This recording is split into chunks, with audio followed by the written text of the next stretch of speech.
So, you've just downloaded Rocket League and you want to learn a bit more and get better? Well, this is the video exactly for that. Welcome to Top 10 Tips for Beginners in Rocket League.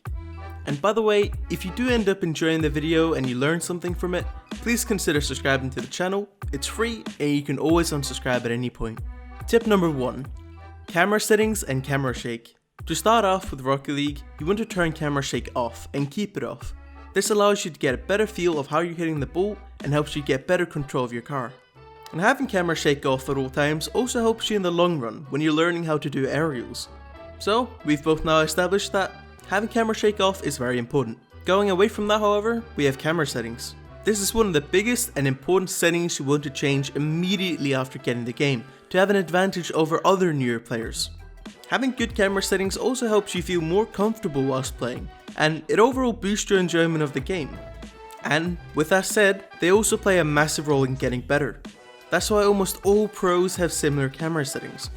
Mine are a mix of multiple different professional players' camera settings, and I would definitely recommend trying them out. Now, to give you some further flexibility, however, this is what I recommend you work with, but I highly suggest not going lower or higher than any of these. Tip number 2.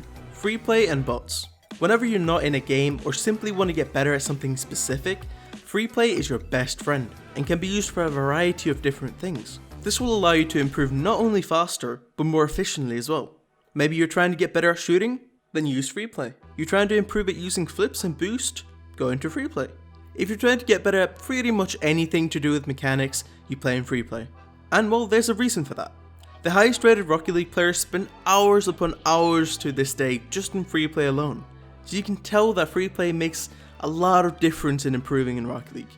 And I mean, if you ask any Rocket League streamer what the best way to improve is, they'll usually answer something like this. Just play as much as you can and practice in free play. Now, moving on from that, we get onto bots. Playing against bots is helpful sometimes when you need an opponent but you're not exactly feeling like playing against those sweaty tryhards online. They're a great tool to help you improve in outplaying an opponent, and it gives you an idea on what things work against someone who's about to challenge you. Now, I can safely say I spent a decent amount of time playing against bots when I first started out, and well, it helped me a lot. From getting better at saving shots to getting better at shooting against the defender, it definitely helped for me. Tip number 3. Ball cam usage. Now, this one is definitely a bit more of an annoying thing to get better at, but is very necessary if you want to improve. At the start, you might whiff at the last second on a few balls, but that's completely normal and is quite frustrating sometimes too. I understand that, I've been there as well. But trust me, it'll pay off in the long run by a mile. If you skip on learning how to use ball cam properly now, you're gonna struggle to improve a lot more in the future. So with that said, we both now know ball cam usage is very important, and that's why I recommend you start practicing it as early as you can. Tip number 4. Getting better at flips. Flipping is a fantastic way to gain more speed, and also a great way to gain more power on your hits on the ball. Instead of single jumping for that ball, try flipping into it. This will generate a lot more power onto the ball, which will make the shot a lot harder to save. And speed wise, it helps you get into positions faster, and save balls that you normally wouldn't save unless you had flipped for it. Tip number 5. Take advantage of your teammates' abilities. You know the saying, teamwork makes the dream work. And Rocket League really shows that off. You don't always have to chase the ball yourself. Sometimes sitting back and waiting for the right opportunity to go up is the perfect strategy and can lead to a lot of goals. There's plenty of good things that can come from letting your teammates push up and do some of the dirty work too. Now, speaking of dirty work, that's exactly what tip number 6 is. Learning how to demolish the opponent. Now, you might think to yourself, what are demos or demolishes? And well, it's what happens when your car hits the opponent's car at supersonic speed. Supersonic being the term we use for really fast or the max speed in Rocket League.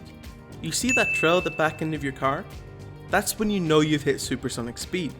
And when you're at supersonic speed and you hit the opponent's car, you destroy their car, basically leaving them out of the game for around 2 to 3 seconds before respawning back in. And you can take advantage of that. And the situations you want to take use of demoing usually happens in the opponent's half when you have a bit of pressure on them. Personally, I'd recommend starting out with only going for demos when there's only one goalkeeper in the opponent's net. This will leave them defenseless once you get that demo and usually ending in a goal for your team. Tip number 7. Settings and dead zones. To feel as comfortable as possible and to have that extra bit of competitive advantage over your opponents, you want to start out with a good set of settings and dead zones. Now, this is very similar to camera settings and is all up to personal preference, but there's a certain point where you shouldn't change it too much. These are my dead zones, you can feel free to copy them and try them out, but these are the lines you can mess around within to give you a bit more flexibility. Anything within those numbers is perfectly normal to try around with, but if you go past it however, you're gonna find yourself in weird and unusual territory, where almost no pros, semi-pros or highly skilled players use those settings. So be careful with it. But hey, if it works really well for you now, and it will work in the long run, then I say go for it. These are just my recommendations. Now, for all those keyboard and mouse players out there, I'd highly suggest turning on keyboard aerial safety. This allows you in the near future to have safer aerials and get better and smoother aerials. Tip number 8, Keybinds. This completely brings home the point of being familiar and comfortable with how you play Rocket League. Changing from the standard keybinds to customized ones helps you control everything within Rocket League to your own personal way of doing things. However, there's some things that are simply objectively better than others. A few changes I'd recommend instantly making are changing aerial from square on PS4 or X on Xbox to L1 or LB depending on your controller. I'd also recommend changing your power slide to the same button. This will help you tremendously with your car control, recoveries and so much more. Trust me, I wish someone had told me this when I started out. There's not much more that is necessary to be changed immediately, but you can always change the keybinds as you wish and change around to see what fits you the best. Tip number 9. The car you choose. One of the most important things and most fun things in Rocket League is picking your own desired car. When I first started out playing Rocket League, I chose this cool looking Paladin car, and I thought it was the sickest car ever, but much to my surprise, I found out later that picking a car like that was a bit silly. And it turns out that was correct. The car didn't really do that well for me in the games and it just looked cool to me and that was it.